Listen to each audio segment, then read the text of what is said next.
Setidaknya ada 5 buah properti yang bisa kita pilih untuk melakukan pengaturan posisi dari elemen-elemen kita yang ada di CSS. Dan di video kali ini kita akan membahas apa saja 5 buah properti tersebut yang bisa kita pilih untuk melakukan pengaturan ya dari elemen-elemen yang kita punya. Ini adalah script dari HTML yang saya punya ya. Di sini saya punya 4 buah div teman-teman ya. 1, 2, 3, 4 ya. Div yang pertama adalah div dengan kelasnya adalah container ya di bagian luar ini yang ada border dengan warna ungu ini.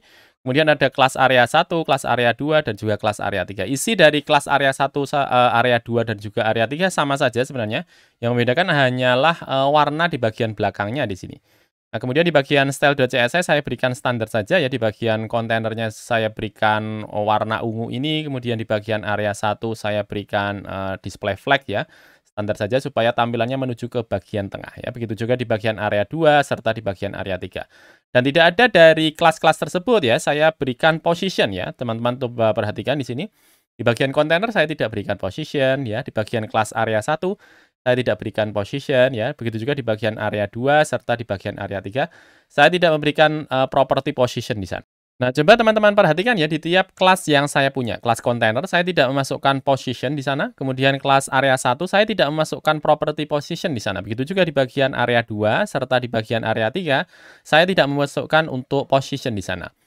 Nah, defaultnya ketika tidak memasukkan position ya di tiap kelas-kelas yang kita punya ini, maka defaultnya dia di-treatment ataupun diperlakukan sebagai sebuah kelas ataupun sebuah div yang memiliki position static ya. Position static. Positionnya adalah static. Defaultnya seperti ini. Entah kita tulis ataupun entah kita tidak tulis, maka defaultnya kita masukkan di sana ya tiap kelas yang kita punya ini, dia punya position static. Sehingga kalau kita tidak masukkan di tiap-tiap kelas tersebut, maka defaultnya dia akan diberikan position static. Nah, kalau kita memasukkan untuk positionnya adalah static seperti ini, kalau kita masukkan misalnya topnya 10 px, misalnya kita ingin supaya dia agak menurun ke bawah, di bagian area 2 ini agak menurun sepanjang 10 pixel, atau kita berikan tambahan juga misalnya dari kiri 10 pixel misalnya.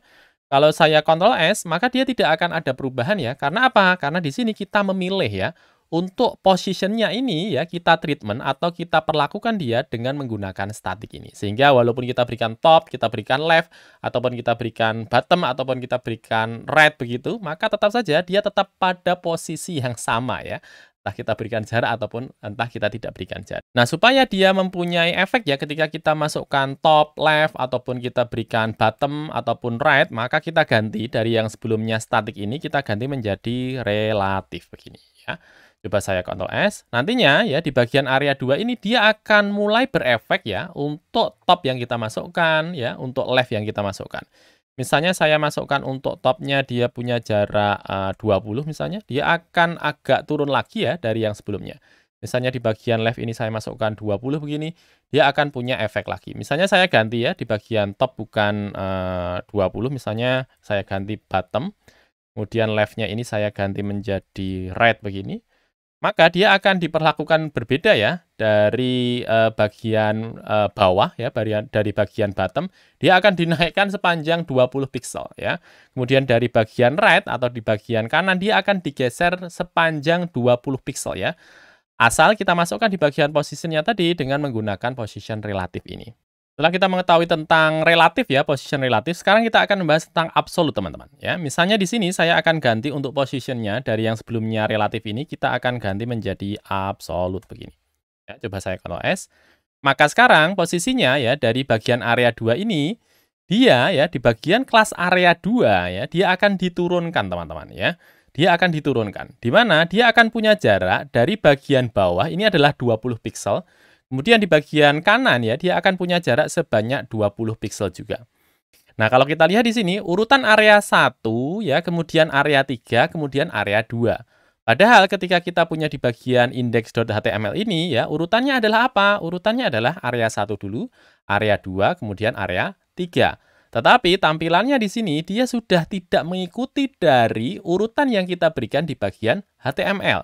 Karena ketika kita menggunakan yang namanya position absolute ini, dia akan mencari ya di bagian skema yang kita miliki di bagian HTML ini untuk lokasi dari kelas ya yang punya position relatif.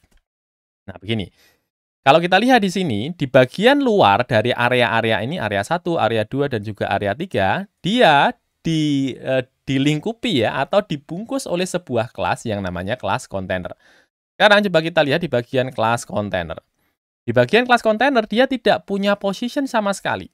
Sehingga karena dia tidak punya position, terutama position relatif, maka dia akan mencari lingkup yang lain ya selain dari kelas kontainer ini. Sehingga dia menemukan yang namanya HTML. Ya, di bagian HTML maka defaultnya dia sudah punya ya positionnya adalah relatif.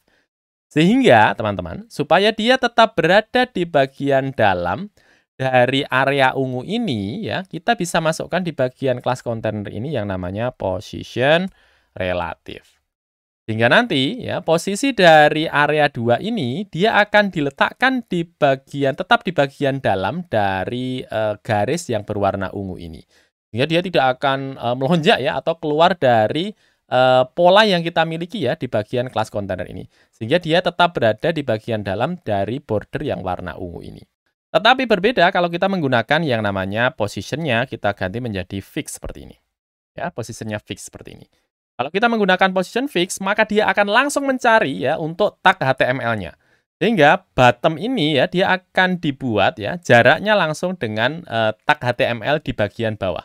Begitu juga di bagian red ini dia akan mencari ya untuk lokasi dari bagian kanannya sebanyak 20 px ya dari bagian luar dari tag HTML yang kita punya. Selanjutnya kita akan membahas tentang sticky teman-teman ya. Saya akan ganti misalnya di sini adalah sticky. Kemudian bottom ini saya hilangkan, saya ganti menjadi top misalnya adalah 10 pixel misalnya. Kemudian saya akan gantikan misalnya height-nya saya berikan misalnya hanya 100 pixel saja. Kemudian saya akan tambahkan ya di bagian height di bagian area 1 menjadi 400. Kemudian di bagian area 3 saya akan berikan height-nya adalah 400 juga. Saya Ctrl S. Maka sekarang posisinya seperti ini ya, area 1 dia punya jarak yang panjang, kemudian di bagian area 3 ya dia punya jarak yang panjang juga. Nah, kebetulan di sini kurang panjang ya, saya masukkan misalnya di sini adalah 600 px, kemudian di bagian area 1 saya berikan di sini 600 px juga. Sehingga area 1 ya dia akan memenuhi layar saya. Tetapi kalau saya coba scroll ke bagian bawah ya, saya scroll ke bawah, maka ya ketika dia sudah mencapai posisi dari bagian atas ini di bagian area 2 dia punya jarak 10 pixel ya, maka dia akan tetap berada di tempat yang sama. Ya, coba teman-teman perhatikan. Saya coba ulangi lagi, scroll ke bawah. Saya naikkan ya. Saya turunkan, maka ketika dia sudah punya jarak di bagian atas ini sepanjang 10 pixel ya, di area 2 ini, maka dia tetap akan ditempatkan di tempat yang sama. Dia tidak akan bergeser lagi. Kalau misalnya di sini saya ganti bukan 10 misalnya adalah 50 misalnya. Saya Ctrl S, coba saya scroll lagi ke bagian bawah. Maka ketika di bagian atas ini ya, di bagian atas ini dia sudah mencapai jaraknya panjangnya ini ya adalah 50 pixel ya, dia akan berhenti. Nah, berarti di sini 50 pixel adalah seperti ini ya panjangnya teman-teman ya. Sudah mencapai 50 pixel maka dia akan berhenti ya, yang namanya position sticky. Dan itu dia pembahasan kita tentang position di CSS. Terima kasih sudah menyimak. Kita akan berjumpa lagi di video berikutnya. Terima kasih.